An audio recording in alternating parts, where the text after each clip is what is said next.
kinds of books. Across the river from me is an astonishing organization called the Bruderhof. Many of you have heard of them. They're Christian communists. Well, they are. Not one of them has a penny to their name. They were started in Germany right after World War I by a man who said to his friends, "Why don't we live the way Jakob Hutter said we should live?" Jakob Hutter was a leader in the peasant wars several hundred years ago. So they're technically Hutterians. But not like the Amishes. This man, his name was Eberhard Arnold, right after World War I, he said, let's put all the money any one of us has into one bank account. And if anybody needs anything, the money will be taken out of that one bank account. They had to leave Germany in 1937 or go into a concentration camp because they were pacifists. They went to England. They tried to come here but couldn't make it then. I went to Uruguay in Latin America. But their North European ways didn't sit well in Latin America. And they finally found an old estate right across the river from where I live. And they came up there. And they publish books. They also love to sing. They sing at breakfast time in their home. They'll sing a few songs at lunchtime on their job or wherever, at school. And then at supper time, they'll sing before they start eating, and then sing another song after the first course. And after the second course, they sing some more. And finally, they can sing the whole Elijah Oratorio by Mendelssohn in 4 parts. They just love to sing. And they've also put out books. And they gave me about 8 books by one of their members. He's a grandson of Eberhard Arnold. And I have them out there on the table. It's a small book called, what's the name of it? Because my brain is going. You know when you get old, you lose your brain?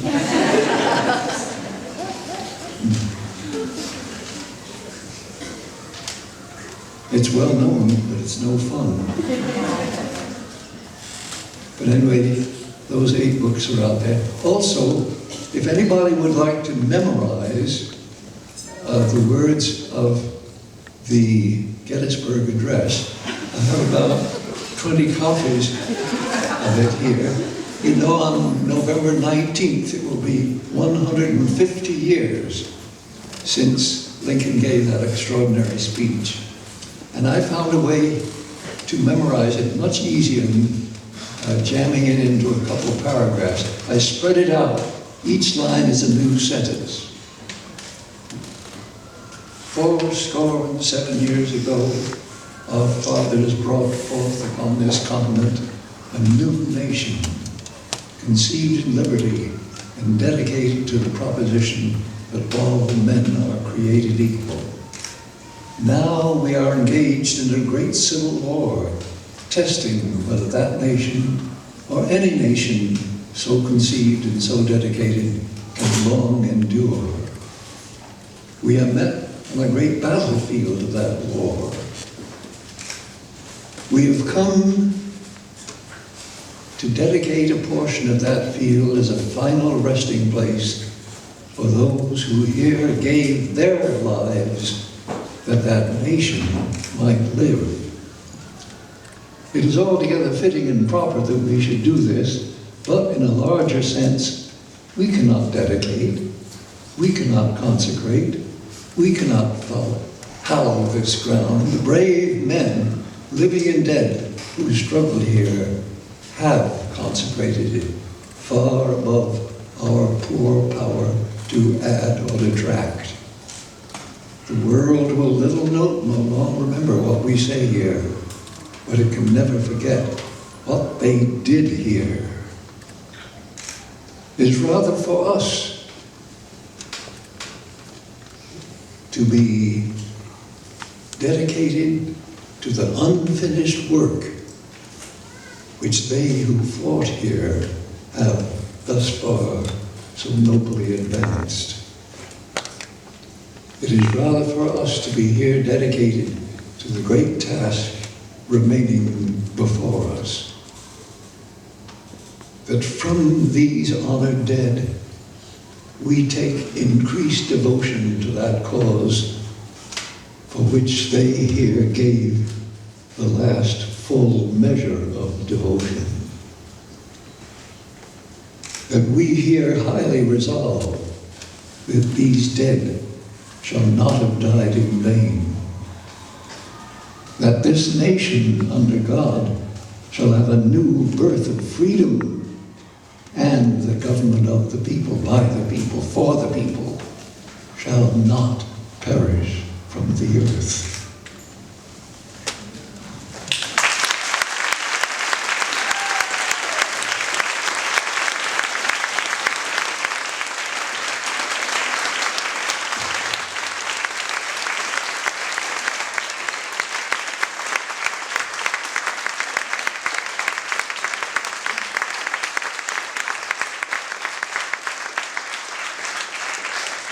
But I only brought about 20 copies. It'll be out there, but don't take a copy unless you really intend to. I guess if you wrote me, I'll get more copies run off. You know, I think your memory is pretty good.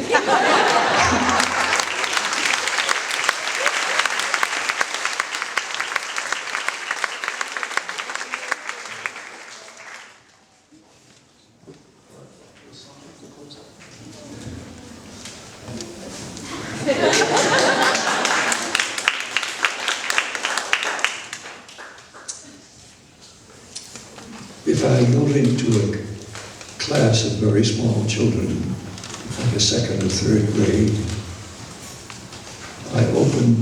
I say, "Hello, cousins."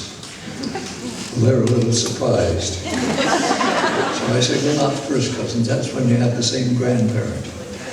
Nor even second or third cousins. But listen, 2 times 2 is 4, 2 times 4 is 8. 2 times 8 is 16, and the hour is getting late. We've all been a doubling, all been a doubling in 32 years. We've all been a doubling in 32 years. That's what the human race is doing right now. Doubling in numbers.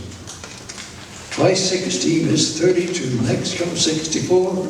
Next comes 128. Do we need to hear more? All been a doubling in 32 years.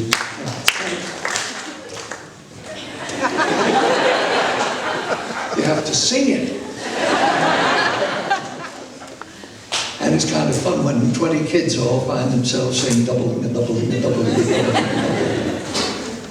Next comes 256, next 512, next 1,024. Figure it out yourself. All been a doubling in 32 years. The tune is an old gospel song. The old ark's a mover in, the mover in, the mover in. The old ark's a mover in. We're almost done. So I just stole the melody and double 10 more times. We had ancestors over 1 million. Double another 20 times. We had ancestors over 1 trillion. Now hold on, kids. There never were 1 trillion people in the world, at least not yet. That means that some of our ancestors must have married cousins. And you and I, and everybody in the whole world, we're all distant cousins of each other. No matter the color of our skins, or the shape of our eyes, or the language we speak, we're all distant cousins, all of us, everyone. Thank you.